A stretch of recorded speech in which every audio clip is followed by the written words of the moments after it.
What have you been up to? I mean, obviously, I saw that you were performing at Manchester Pride a couple of weeks back. So tell us about that and other projects you've been involved in recently. Yes, so my new single Choclafied just released, which I'm obviously really excited and really happy about. It's doing really well, so I'm actually like really, really grateful. I mean, this TikTok video that I released has like 500,000 like views and more. And I'm a bit like, whoa, what's happening? And then like the YouTube video is doing absolutely sensationally well. And then the song's being received really well. So I'm so excited. I got to actually perform Choclafied at Pride, and I think it was such a special moment. It was the first time that I actually had like people sing like my music back to me, and they knew it. So it was like, whoa! Like I feel like an actual like superstar in that sense. Like you feel their vibes, and people support and believe in like what you're doing.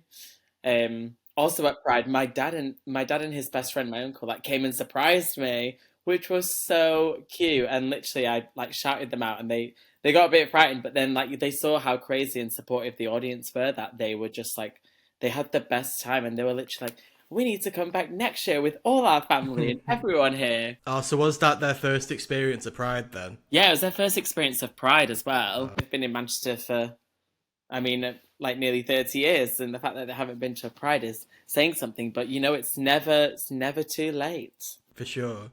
So that's so nice to hear that Chocolafied has been getting such a positive reception from family and also obviously fans as well. People literally singing your song back to it. Yeah. We're gonna come back to Chocolafied in a bit and actually get more into what that's all about. But obviously you've mentioned about how you've been doing this for some time. So do you want to just tell us a little bit about how you got into music and because I'm not sure like how long have you been doing this for? Yeah, I've been doing music for quite a while now. I mean, I've been doing it ever since I was really young, but I think I started to take it really seriously. Like in 2018, 2019, when I graduated drama school, I was like, okay, I came to drama school not to just be an actor. Music is something that I love and it's my passion, and I'm gonna make this come to life. You know, how do I turn this into my career, which is always what I've dreamed of.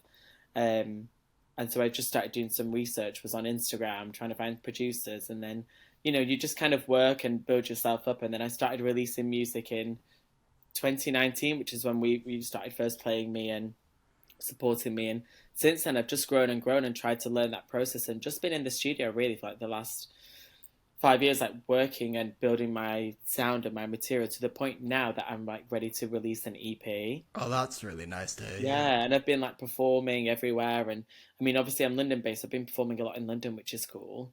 But obviously, in between all the music stuff, I'm an actor.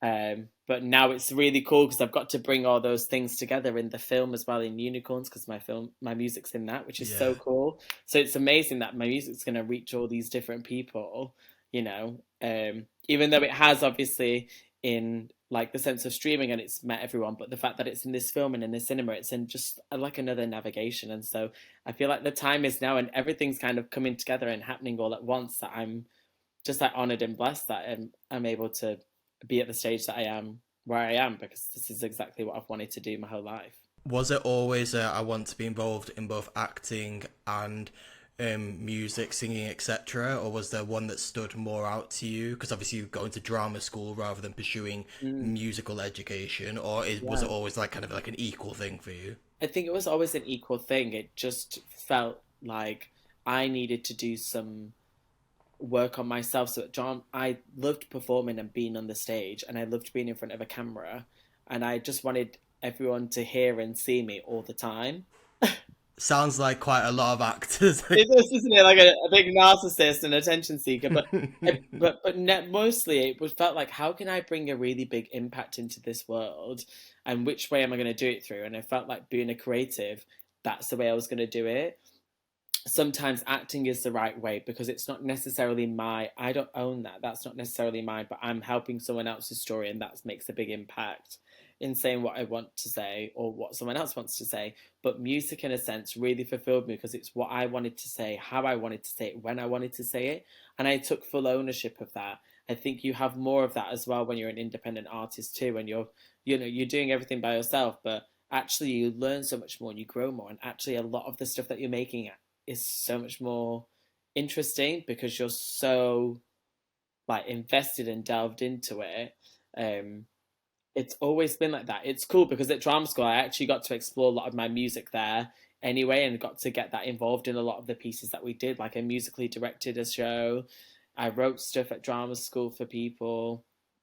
So it wasn't like it was just like to the side for 3 years. It was there. I was building it, but I felt like I needed to learn to be an actor to be able to say and learn how to control my whole body and listen to it to be able to be an artist. I went there to be an artist, not necessarily just to be an actor.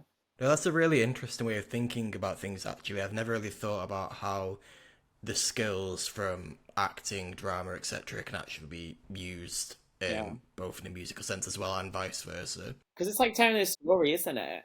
Yeah, no, in both respects, definitely. I mean, that's what it is. You're communicating something to an audience, so it's Mm. always going to be some kind of story, definitely. Yeah. You mentioned unicorns, so I wanted Yeah. to chat a little bit about that as well. Yeah. So just tell me, like, for the listeners at home as well, like what unicorns is actually about. And because I understand it's like an independent film and it involves your music, it's about identity, but I'm not Yeah. really sure too much about the actual context behind that. Yes, so Unicorns is a British independent feature film, and I'm the lead role alongside Ben Hardy, who people mainly know from Bohemian Rhapsody and X-Men and Six Underground and EastEnders, like a bunch of things. So it's a cross-cultural romance, and it's these two characters from two different worlds, and they collide. So my character's a nightclub performer, drag nightclub performer. Ben's character is a single dad Essex mechanic. So it's about these two people that meet and they spark this journey of identity together. And honestly, it's just this beautiful love story, and it's love without labels. And it was just such like a honestly, it felt like this is like it was the perfect film for me to have like my debut on screen. It premieres at Toronto International Film Festival on Friday the 8th of September, so I'm excited to go Nice. there and premiere the film. Oh, you're going to Canada. Yeah, I'm going to Canada. Yeah, That's so I nice. literally go on Thursday this week.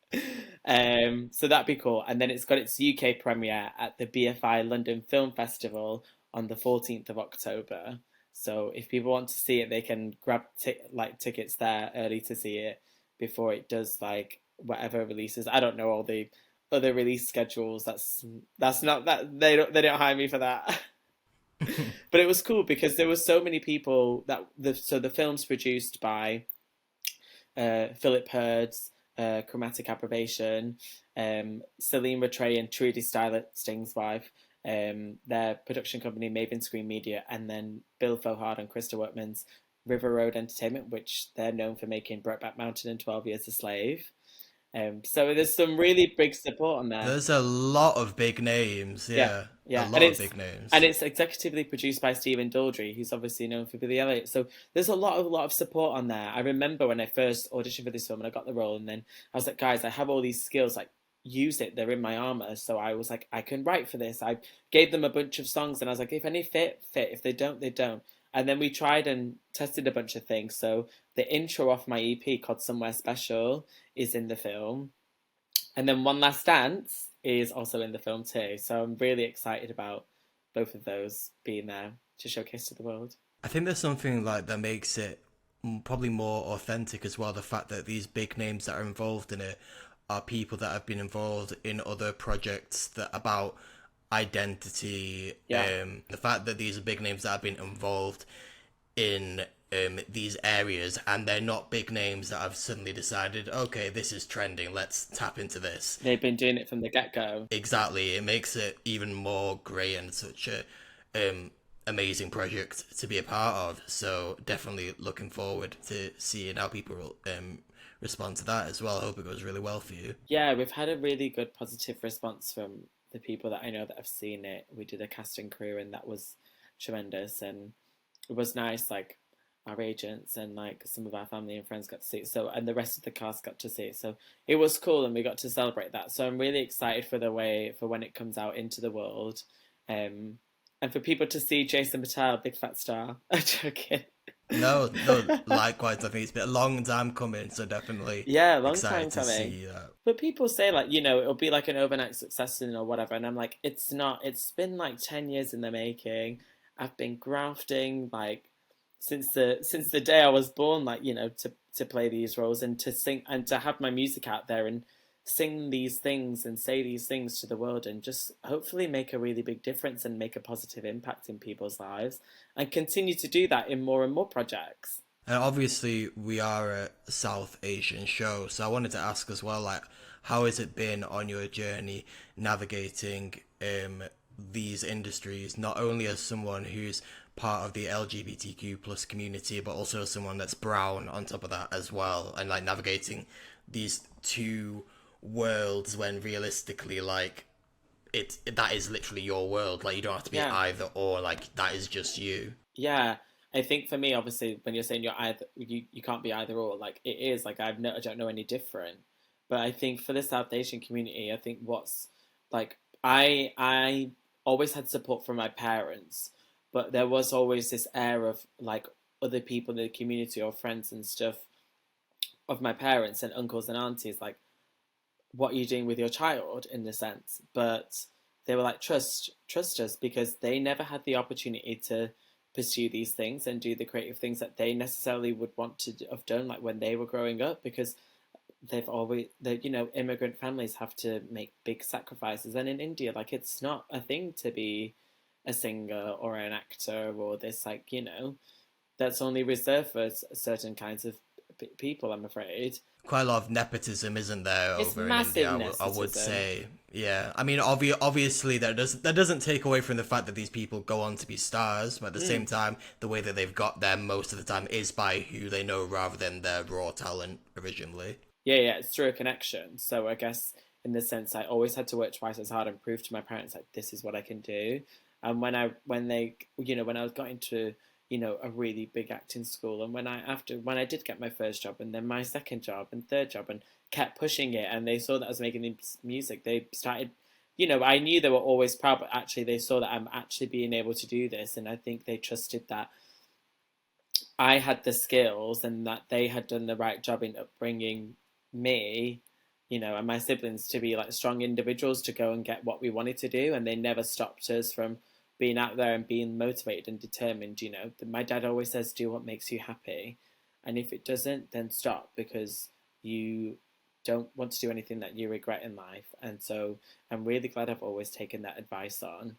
Um, it's interesting because now all my family, like even prior to the film and things like that, and I have a lot of international family, they're always so supportive on my Facebook or Instagram or Twitter, like, on all the pages that you're on and you post about, okay, my song's coming out, my music's coming out, and they see the video and they're like sharing, and they're the first ones to actually comment and put it everywhere, which is, I'm like, wow, this is absolutely fantastic. And like my auntie in America, she sent me like a video clip of her listening to Choclafied, and I just found it so heartwarming that I'm like, thank you, like that is so lovely. Like not everyone does that, but I feel like I've been able to make that impact on our family and just like just to open everyone's mind, and everyone's like, yeah, Jason's doing what he's doing, and he's so happy. Like, let's all do this. Well, let's not all be singers, but let's all just be like, do what makes us happy. Yeah, I think that's the key thing, isn't it? Showing people that just doing what makes you happy, as long as you're not hurting anyone else, there's absolutely no reason why you shouldn't just do what you want.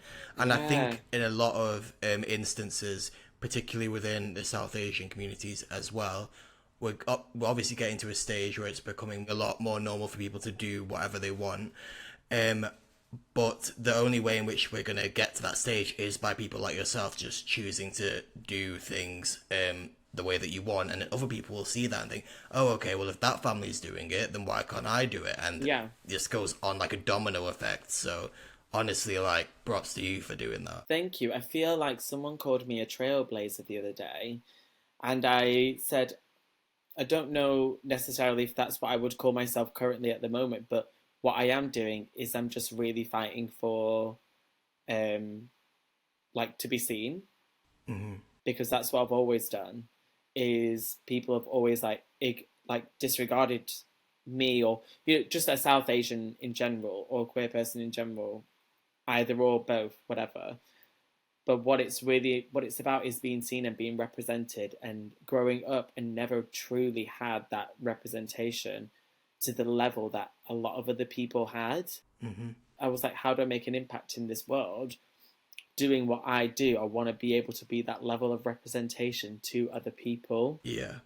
and being able to inspire and just encourage people to feel empowered and celebrate who they are and own it and not apologize for it too.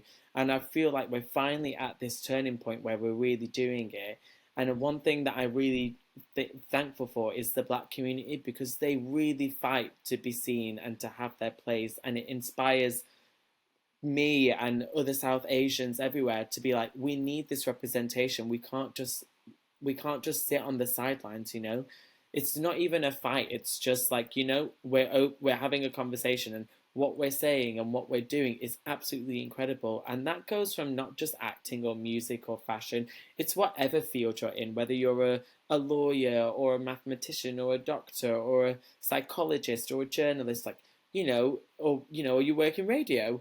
Everyone deserves to have their place. It just because of your name or your skin color or where you come from should never be a barrier. And if it is, you break down that barrier and you run right through it. Then you do trailblaze through it. Do you know what I mean? Yeah. But I just want to be there as like a person that's like, I always say to everyone, listen, you need anything, my DMs are always open. You send an email to my manager, whoever, and I'm always there to give advice or whatever, because I looks like I have my together, but I don't. No one really has their together. We're just trying to figure out life in itself. You know, my friend Caitlin today, um, I was a guest on her podcast earlier, and she was saying that her dad gave this really incredible. She was saying to her dad, "When is the moment that you start feeling like an adult when you've got stuff?" And he was like, "Caitlin, I still feel like I'm 21 and I have no idea what I'm doing." So if that's coming from someone who's like in their 50s and 60s, then I'm absolutely doing okay. And I feel like it's this conversation of just being open and honest, because in the South Asian community, everyone likes to pretend everything's absolutely hunky dory and like going Yeah. well. Do you know what I mean? When actually, let's just be honest about what's going on and our feelings, and we'll be fine, because actually we can support each other and uplift each other. And that is exactly what I'm doing with my music and with the acting projects that I'm on, and and where I am and who I'm working with. You know, I just want to be able to be able for someone to be able to see me and reach out, which they have, and I'm really grateful for that. So to be able, hopefully, to do that on a global scale one day will be so phenomenal. Honestly, I was about to say I feel like you should take up a job as being like a motivational speaker, because I was just sitting there just like while I'm nodding to everything that you're saying, like that's so right. But then also I kind of realized that actually all you're doing is just stating the actual obvious, and Yeah. also just the key of all of that is just you just need to be open and honest to yourself and other people, and there's Mm, absolutely no reason why not to do that. As long as you're doing that, then yeah. there's just no negative vibes, basically. No negative vibes. I say to people, listen, someone said, when was the turning point that you realized? I can't remember what they asked me, but this is a really good piece of advice that I saw in a TV show, which was like, I can't remember which one it was. But I always say, listen, I don't live my life in regret and I don't apologize for who I am. If you don't like me, I don't care. I will always be nice to everyone. That one's for my dad. But someone said on a TV show, you can lie to me all you want, just don't lie to yourself. And soon as I started taking that advice and things like that about being honest with yourself and living your life, everything opens up for you, Hmm. because you just don't care. And you stop putting pressure on yourself about things that you don't need to put pressure on. And you're like, this happened and I made a mistake. Let's learn from it and let's move on. And then we grow. Which is, I guess, like you can see that in my musical journey too, because I've always made mistakes and I'm growing. And I'm finally at this place where I feel like I'm accepting like all of me and I'm celebrating it and I'm reclaiming it. I'm really reclaiming my identity and like my power, all the things that people shame us for, reclaim it back and just be like, I am I am a superhero, like a superhero, you know, in my own right. And so is everyone else, no matter your shape, your size, your color, your skin color, how you sound, how you talk, whatever, you know? Celebrate who you are and own your skin for everything that it is. 100%. Literally, I can't do any more than just continue nodding my head like, yep, retweet. Yeah. Going back to your music as well, Yeah. and obviously the journey that you've been on there.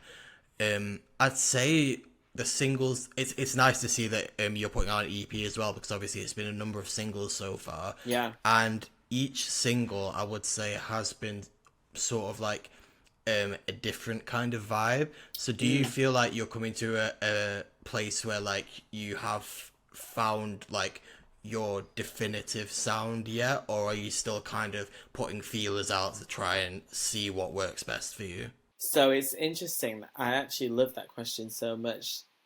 You see in my music that, like you said, it's a different sound. I think it's me growing and going through different experiences. The when I made Choclafied was about like a year and a half ago, actually, and I wanted to make this music video and make it perfect, etc. And I think off the whole video and everything, I just was so inspired after making that song. I was so inspired, and I wrote loads of songs closer to it. And I was like, this space, this pocket of like neo soul R&B that's really sexy and sultry but chilled, and wants you to be by the pool, even if it's raining, you know, or sit in the bath and love yourself and just enjoy life and relax, because we're all stressed here, you know, in life we're all stressed. So I wanted to make music that made people feel good and that made people feel relatable to, and can feel their oats. And so when I made Choclafied, the EP is called, so I was made Choclafied, and there's a song called Tiramisu and Kama Sutra and Somewhere Special, and there's and a couple of others. And then I was like, what's encompassing this whole thing? How am I feeling right now? And I just, word came out of my mouth. I was like, delicious. I feel so delicious. And I want everyone to feel that way, you know, that you want to eat yourself, you know, because you're, everything about you is really scrumptious and you love it. And I just want everyone to feel that way. And I think that's what led me to this EP and this sound. I think after it, I don't know whether I'll always stick with that sound, but I think this R&B genre pocket is definitely where I excel in a lot, and I love it, and I feel like you get so much out of me, and that's really interesting, and this tone and this brightness and this like warmth. Yeah, I think warmth is definitely the right way to put it. Yeah, definitely. Yeah, you see like a warmth in my sound, and I'm really excited to make people feel that way. Whether it's in their hearts, whether it's in their crotches. Like, that is a quote to go by, 100%.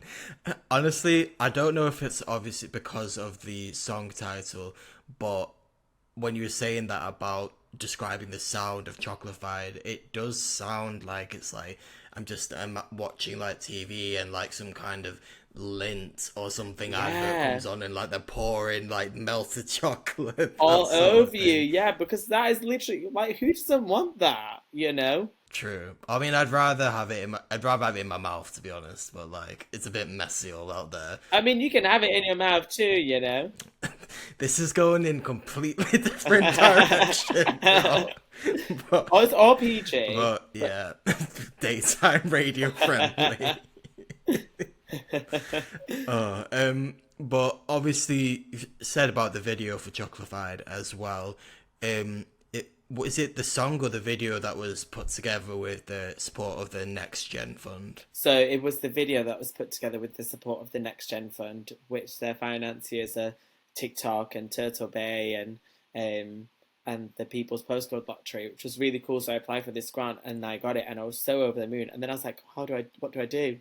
And then I got cast as Mowgli in the Jungle Book, and then I got cast in this film. So I had to delay this project for like a good 7 months. So luckily they were amazing about it, and I wanted to film it in summer, but it ended up being filmed in December, like the week before Christmas. And if you watch that music video, for the listeners, it does not look like it's been filmed in December in the brisk of the snow. Yeah. Did you have heaters on set then, or Yeah. no? Yeah, it was quite a warm space. It had underfloor heating, but it was this Okay, that's good. beautiful. It was this place in Clapham in London, and it was this studios that was just filled with so many plants, and it was so bright. And I think because of the snow that was on the ground, it bounced such beautiful natural light that just shone through the windows, and then just with the help of some extra few lights, it would just became this beautiful like golden hour set, which we just and we shot it in 10 hours, and we got it all done, and it was a lot, but everyone that turned up was amazing, and I'm glad I had such an incredible cast of people that were just my friends, really, that I was like, hey, please will you be in this? Like, I just want to celebrate you and everything that and all you're about. So it was good. I had people from white chocolate to dark chocolate. And I was like, if you want to wear your jewelry that's from your cultural heritage, you wear it, because I want to celebrate all of it, because it's what it's all about. For sure. So obviously you've mentioned just now about what you're trying to celebrate, but in regards to both the song and the lyrics behind it and the video, was there anything else like a message that you were trying to get across or any thinking behind the lyrics, the visuals, etc.? I think when I wrote this song, I was in the studio, and we was just, I had like like a verse. I had like first verse, and I was like, we were just messing with some chords, and it all just came out, and we kept going and going and going. And at one point, Adriano just hit record, so we had a guide track of so we could remember what I actually sung, and all of it made it. So it was just us having a jam session, really, trying to just be like, what shall we do? Like, we've got some extra time, and I wrote it in 10 minutes, and it's just something that came out of this like feeling of like wow, it's quite euphoric. Literally, that's the word I was thinking in my head Yeah, just now. Euphoric, yeah. it's so euphoric, and I wanted to just be able to represent that visually. And when I even wrote the song, and we made it, like, I visualized the whole that music video. I visualized it. It looked absolutely stellar, and I feel like when I write great songs, I always visualize them, which is great because every song on the EP I have visualized, so I take that in my gut instinct, which is great. and I've tested out some new material that's a bit more upbeat than the EP. When I was at Pride, I did a second song called Ooh La La, and that went absolutely wild there too. So I'm so happy, and I'm excited because I'm now collaborating with the people, and it's just fantastic to see it all kind of come together. I mean, that kind of goes into my final question, actually, which is like, what is next for you? Obviously, you've got these premieres for Unicorns, EP coming out later this year or beginning of next year. Yeah, so I hopefully I can get it out by October. Nice. I'm just such a stickler for mixing and mastering that I want it to be so perfect, exactly how I want to hear it. So hopefully, if it comes out by October, I'll be super, super happy and over the moon. If it doesn't, then it will come out in January, just because in November and December is Christmas time, so I've got no chance. Yeah. Mariah Carey will be there at the top. Delicious is coming through, knocking Knock Mariah out, Carey knock straight it out out. the way. All I want for Christmas. It's delicious time. Maybe I should put a Christmas song on there. That's true, actually. I mean, there's plenty of delicious Christmas food you can write a song I about, could so actually, couldn't I? I might do that. I'm in the studio there you go. next week in New I York. want I'll do credit it. for that. I want to put my name on the, what's it called? The personnel. There we go. Yeah, is that? So, EP, hopefully, end of this year, and Yeah. then 2024. Any goals in that year, I or? would love to do two more films and tour my music, Nice. which I think would be amazing. There's like lots of things in the air, but nothing's set in stone at the minute. No, well, I hope that at least one, if not all of those goals come into fruition. But for now, thank you so much for taking the time to speak to me today. It's been a pleasure. Thank Do you. you want to let the people at home know where they can find you, your music, your other creative endeavours? So if you want to be on this journey and be an OG fan of me, then then you can find me on all the social platforms. It's the @, it's Jason Patel. And all my music is on every single streaming platform. You can find me on YouTube at Jason Patel Vivo, where you can watch the Choclafied music video that's out now. Um, don't sit there and wait around to watch it. The time is now. It's absolutely iconic, and you'll love it, and it'll make you feel really good. And then when Unicorns comes out, come watch Unicorns. I can definitely back that for the Choclafied video, and also definitely want to see unicorns as soon as possible. So Yes, that is on my list as well. thank you.